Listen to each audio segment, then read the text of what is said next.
హీరోయిన్ల వస్త్రధారణపై సినీ నటుడు శివాజీ చేసిన వ్యాఖ్యలు గత కొన్ని రోజులుగా తెలుగు రాష్ట్రాల్లో తీవ్ర దుమారానికి కారణమవుతున్నాయి.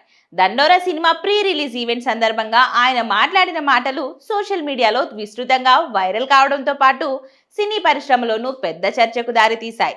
ఈ పరిణామాల నేపథ్యంలో తెలంగాణ రాష్ట్ర మహిళా కమిషన్ ఈ వ్యవహారాన్ని సీరియస్ గా తీసుకుంది. మహిళలపై చేసిన వ్యాఖ్యలు ప్రజల్లో తప్పుదారి పట్టించేలా ఉన్నాయని, అవి అవమానకరంగా ఉన్నాయన్న ఫిర్యాదులు తమ దృష్టికి వచ్చాయని కమిషన్ తెలిపింది. ఈ అంశాన్ని సుమోటోగా స్వీకరించి విచారణ చేపట్టాలని నిర్ణయించిన మహిళా కమిషన్ నటుడు శివాజీకి నోటీసులు జారీ చేసింది. కమిషన్ చైర్పర్సన్ నేరెళ్ల శారద మాట్లాడుతూ, మహిళలపై అసభ్యంగా లేదా అవమానకరంగా మాట్లాడితే కఠిన చర్యలు తప్పవని హెచ్చరించారు. శివాజీ వ్యాఖ్యలపై లీగల్ సలహా తీసుకున్న అనంతరం అవసరమైన చర్యలు తీసుకుంటామని ఆమె స్పష్టం చేశారు.